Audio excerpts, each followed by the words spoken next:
Zach Smack 83 said, the Beach Boys was my first concert at resorts in Atlantic City around 81, 82. I was about 6 years old. My mom got up and danced on the table with Mike Love.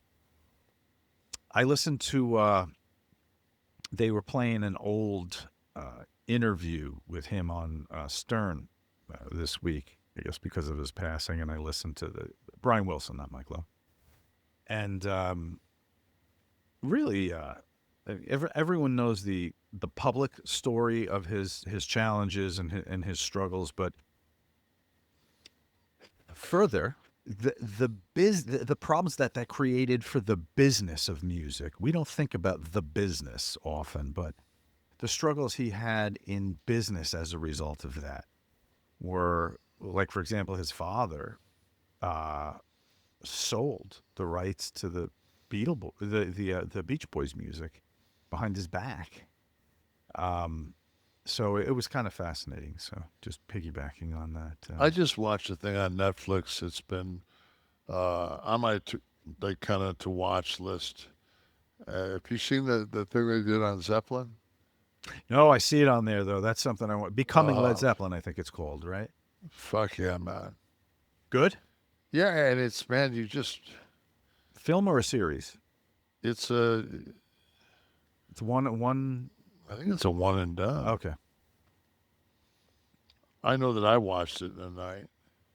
What does it cover? Just the story of the band, or is there a Just particular yeah, point of view? no, from the conception Mm-hmm. because they were oh fuck. Where did they, was their background with it was the animals? I don't know. I know Who is the who?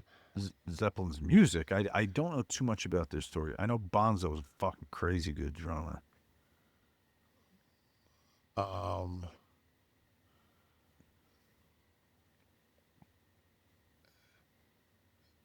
What's the connection to the animals? You look. I'm trying to think of who Page was with first. Oh, who Jimmy Page was playing with. Oh, well, that's easy enough to look up. We can find that. I love talking Zeppelin because they were absolutely the Yardbirds. Yardbirds. That was with what's his name? Clapton too, right? Clapton 60. Let's see, 63 would have been the Yardbirds. Yeah, So it yeah, was the Yardbirds. they were a template.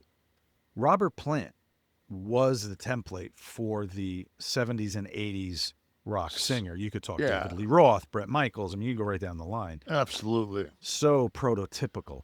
And each, I've had this discussion with musicians specifically about Led Zeppelin. You cannot remove one member of that band and not change the Nope. dynamic of Led Zeppelin. From John Paul No. Jones to John Bonham to Jimmy Page to Robert Plant. You could not have not had one of them and had Led Zeppelin, which is so unique. And I mean, we all know how many great songs they have, but their first two fucking albums alone are just like.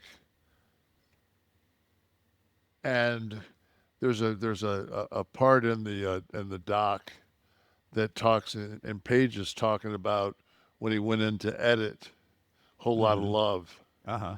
and you know where that The it makes echo. that yeah the whole Isn't that the tape laying on itself and creating an echo? and it's yeah and it's a synth and I mean it's he goes into that whole fucking thing and that was like fuck what 68 maybe Which album was it? the first one. No, Whole Lot of Love was their second one, but I think they went into the studio at 68 for that. Yeah, because I think their releases. I mean, they were done by what 75. Again, for as much of an impact as they had, there was that short time. Zeppelin 4 for me is like, oh my god, laying down in the dark, taking a gummy, listening to When the I used Levee to. Breaks. I loved fucking Physical Graffiti. What's off of that, man? That was Uh, I'm so bad because I always um,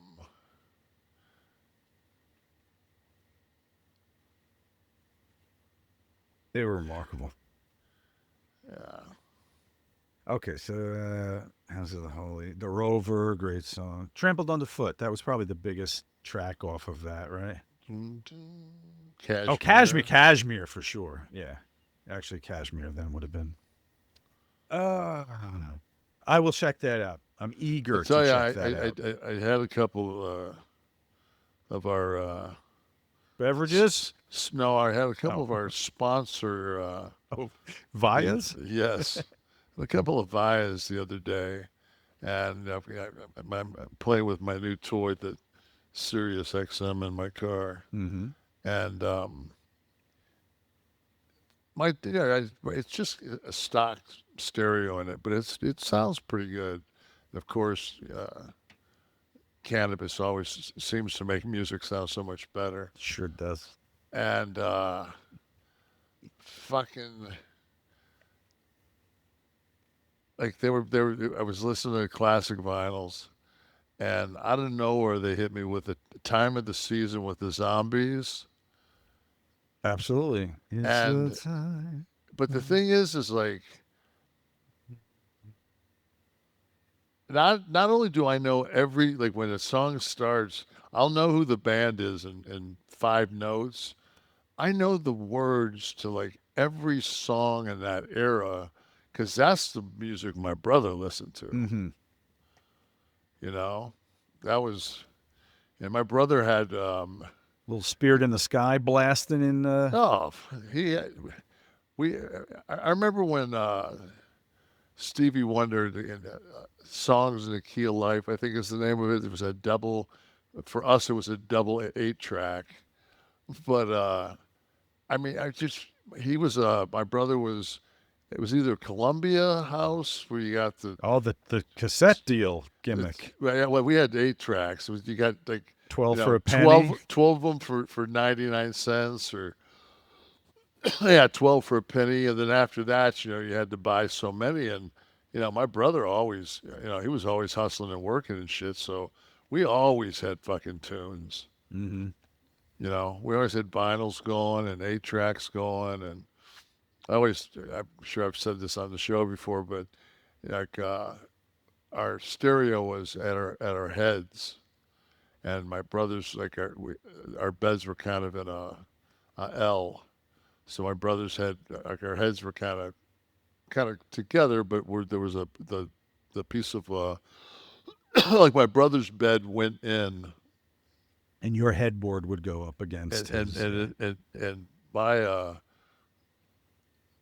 the pillows in the back of mine made a couch, but then when you took them and put them on the ground, they added a foot to the bed, so I had a 7 foot bed, and I remember at nighttime you'd be listening to me and you're like, like do they'd stop and go, that fucking track would you'd half-ass jump on the bed like what the fuck was that? But just to listen to those 8 tracks fucking switch up on you. Mm-hmm. The 8 track.